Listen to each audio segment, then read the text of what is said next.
আমার চ্যানেলে তোমাদের স্বাগতম। আজ আমি তোমাদের সামনে বানাতে যাচ্ছি পটল চিংড়ি। দেখো পটল চিংড়ি বানানোর জন্য কি কি লাগছে।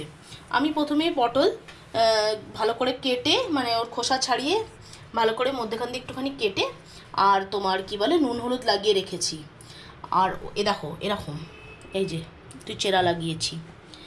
আর এ দেখো আমার কাছে একটুখানি ইয়ে ছিল কি বলে এই যে এটাকে চিংড়ি মাছ, শুকনো চিংড়ি মাছ ছিল যেটা আমি জলে একটু ভিজিয়েছি, ঠিক আছে, গরম জলে ভিজিয়ে রেখেছি। আর দুটো পেঁয়াজ, বেশি দেখো পটল নেই তো 8টার মতন পটল আছে, তার জন্য দুটো পেঁয়াজ, একটা ছোটো টমেটো, এই কয়েকটা রসুন, আর একটু গরম মশলা, তেজপাতা, ছোট এলাচ, দারচিনি আর 4টে লবঙ্গ। দেখো আমি কীরকমভাবে বানাচ্ছি। এটা খেতে ভীষণ টেস্টি হয়, এরকম পদ্ধতিতে বানাও, খুব ভালো লাগবে। প্রথমে আমি গ্যাসটা অন করে দিলাম। অন করে প্রথমে আমি কি করব, এই যে চিংড়ি মাছটা আছে, চিংড়ি মাছটা আমি প্রথমে ভেজে নেব।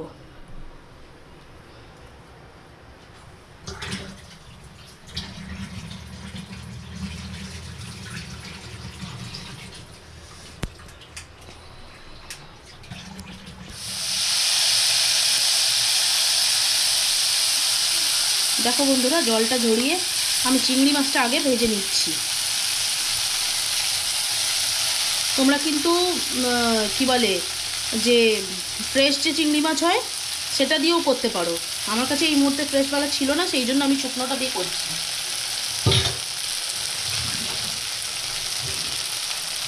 এটা দিয়ে খেতেও খুব ভালো হয়।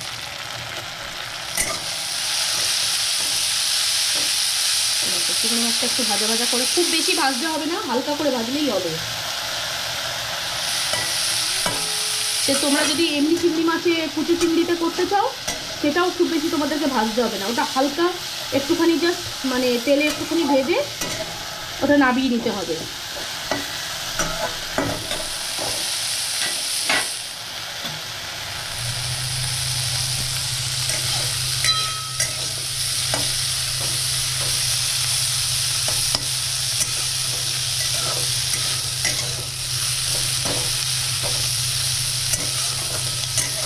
দেখো চিংড়ি মাছটা হয়ে গেছে। এরপর আমি এটা কি করব তোমাদের কাছে, এটা আমি এবার মিক্সিতে গ্রাইন্ড করব চিংড়ি মাছটা। তোমাদের কাছে যদি সিলভারটা থাকে সিলভারটাতে করো, নয়তো মিক্সিতে করো গ্রাইন্ড।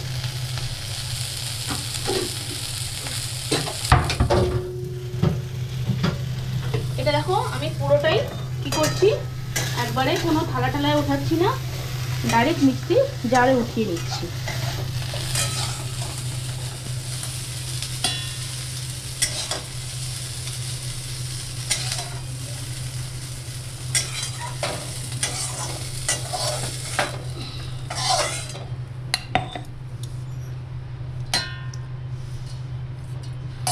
এরপরে প্রথমেই যেটা করতে হবে, কড়াইয়ে সরষের তেল দিতে হবে। এটা একটু বানাতে একটু বেশি তেল লাগে, দেখো কেন মশলা টশলা ভাজা হবে তো সেই জন্য। তেলটা গরম করে নিয়ে আমি পটলগুলো এবার ভেজে নেব।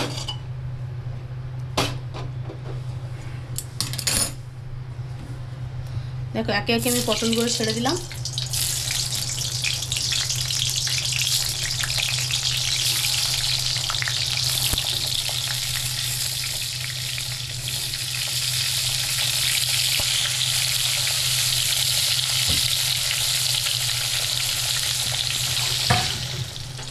দেখো বন্ধুরা, আমার পটলটা ভাজা হয়ে গেছে, এটা আমি আবার উঠিয়ে নিচ্ছি একটা পাত্রে।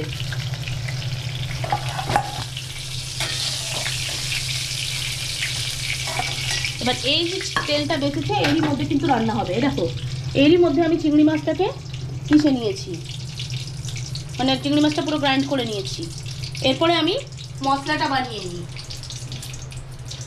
মশলা বানানোর জন্য এই যে দেখো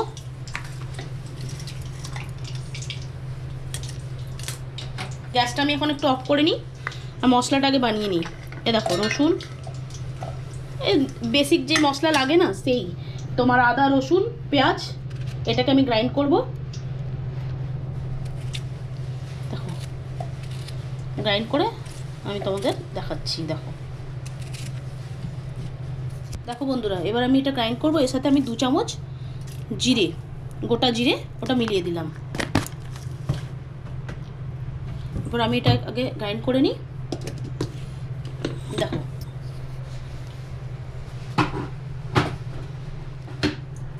দেখো বন্ধুরা, আবার ওই কড়াইয়েই মানে আমি ওই তেলেই এই গরম মশলাগুলো দিয়ে দিচ্ছি। তেজপাতা, যা যা আমি এই ছিল কি বলে, দারচিনি, লবঙ্গ আর ছোট এলাচ, এটা দিয়ে একটু ভাজা করে এবার আমি মশলাটা দিচ্ছি প্রথমেই।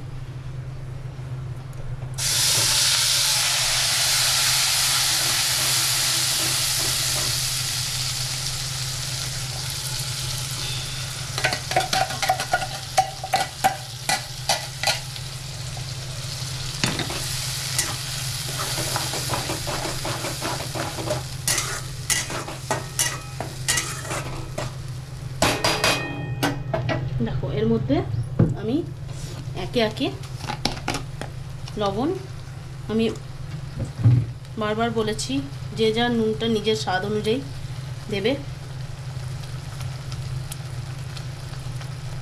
আমি 1.5 চামচের মতন দিচ্ছি।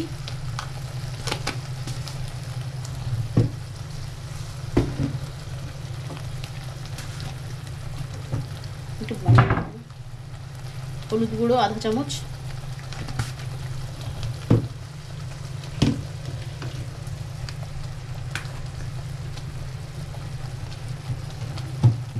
খুব বেশি ঝাল করছি না, 1/2 চামচের মতন লঙ্কা গুঁড়ো।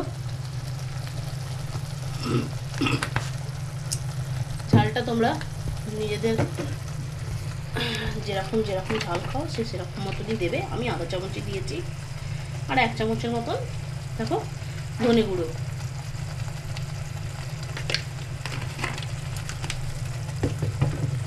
আর একটুখানি চিনি দিয়ে দেবো অল্প করে টেস্টের জন্য। দেখো একদম অল্প, জাস্ট একটুখানি।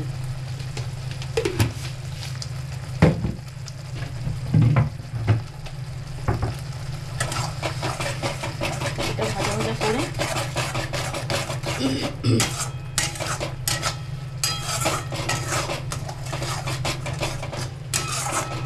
এটা একটু ভাজা ভাজা করে নিই মশলাটা। দেখো বন্ধুরা, মশলাটা ভাজা ভাজা হয়ে এসছে, দেখো তেল বেরাচ্ছে। এরপর আমি এর মধ্যে এই চিংড়ি মাছটা ভেজে রেখেছিলাম সেটা আমি এর মধ্যে দিয়ে দিচ্ছি। দেখো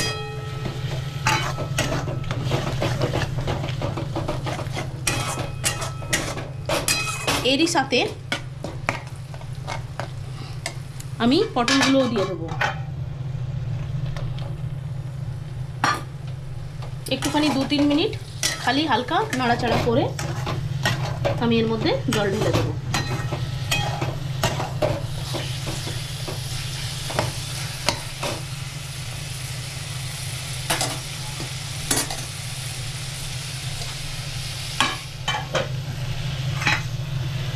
দেখো মিক্সি যা করেছিলাম, কি বলে, মশলা যে পিষেছিলাম, এই জলটাই এর মধ্যে দিতে হবে।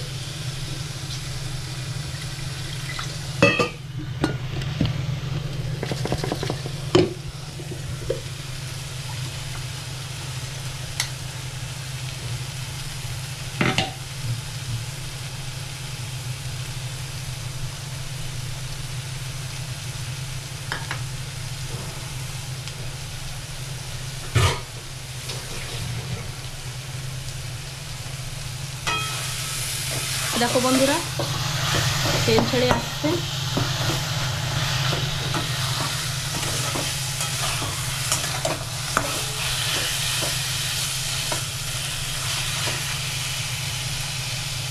এরপর আমি এর মধ্যে এই মিক্সি ধোয়া যে মশলার জলটা ওটা ঢেলে দিলাম।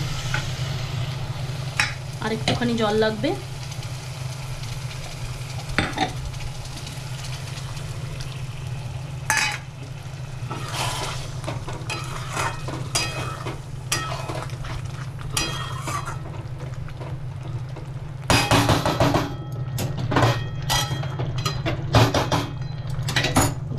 এবার আমি এটা সিম করে একটুখানি 5 মিনিটের জন্য এটা হতে দিলাম।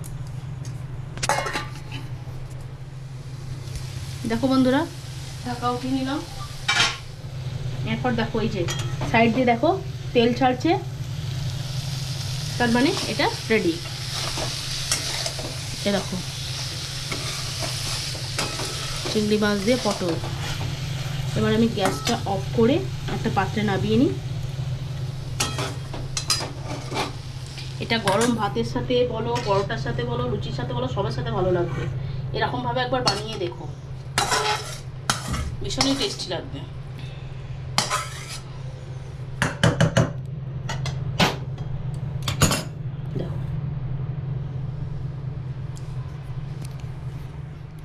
দেখো বন্ধুরা, এরকমভাবে একবার বানিয়ে দেখো, খুবই ভালো লাগবে। তোমাদের যদি আমার এই রেসিপিটা ভালো লেগেছে তাহলে লাইক করো, কমেন্ট করো, শেয়ার করো, সাবস্ক্রাইব করো। ঠিক আছে, আজকে তাহলে এই পর্যন্তই। এবার নেক্সট কি বলে তোমাদের সামনে আরেকটা রেসিপি নিয়ে আমি আসবো। ওকে, ভালো থেকো, সুস্থ থেকো, bye, tata, thanks for watching.